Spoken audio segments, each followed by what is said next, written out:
Au jour le jour. Avec Hatem Bouriel.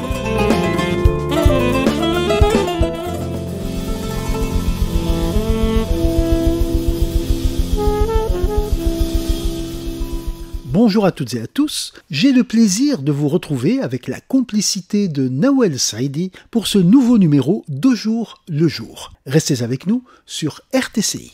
L'écume des jours. Nous allons nous intéresser à une réalité commerciale. Il s'agit du bazar. Pendant très longtemps, on n'utilisait pas les termes supermarché ou bien grande surface. On allait tout simplement au bazar. Et ce bazar, en fait, nous renvoie à l'appellation persane du souk. Car le terme souk et le terme bazar sont quasiment équivalents. Il n'en reste pas moins que dans le souk des années 50, on va voir naître les premiers bazars. Les premiers bazars, à l'exemple du bazar Gileni qui se trouvait sur la rue Jama' Zitouna, à l'exemple d'autres bazars où l'on proposait un peu de tout et beaucoup de produits vestimentaires. Généralement, ces bazars ont fini par devenir des magasins de prêt-à-porter, mais le terme est resté. Et jusqu'aux années 50-60, eh bien, lorsqu'on allait faire ses courses en ville, notamment pour le vestimentaire, on allait au bazar. Et aller au bazar, en fait, revient à aller au souk.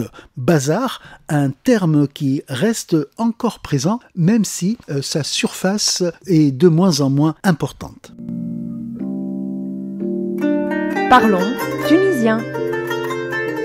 Dans notre chronique Parler tunisien, nous allons nous intéresser à un terme qui désigne de l'eau de Cologne. Et lorsqu'on dit eau de Cologne, eh bien Cologne a été traduit directement en quelque sorte. Il a été complètement calqué pour donner Colonia. Cologne, Colonia.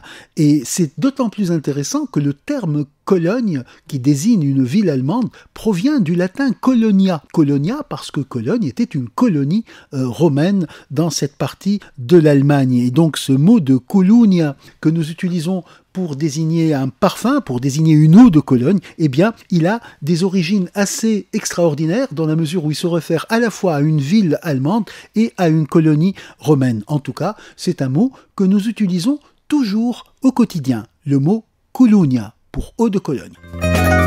Le feuilleton. Notre feuilleton nous mène du côté des villes qui sont avec le terme Ain, le terme source dans leur nom. Et aujourd'hui, après nous être arrêtés à Ain Lansarin, à Ain Draham également, nous allons aller du côté de Ain Okhtor. Ain Okhtor qui se trouve non loin de Qorbus, qui se trouve sur le golfe de Tunis et qui abrite une source qui continue d'ailleurs à être exploitée pour les qualités thermales de son eau. Évidemment, du côté de Qorbus, les ayoun sont très nombreuses, ça peut aller de Ain Shfa à Ain Kalassira et à d'autres qui parsèment le littoral de cette région de Qorbus, réputée depuis l'Antiquité pour la qualité de ses eaux. Ain Okhtor, donc, qui signifie littéralement la source qui tombe goutte à goutte, et effectivement, cette source qui tombe goutte à goutte a un débit d'eau très minimal, et c'est de cela qu'elle tire son nom. Ain Okhtor, notre destination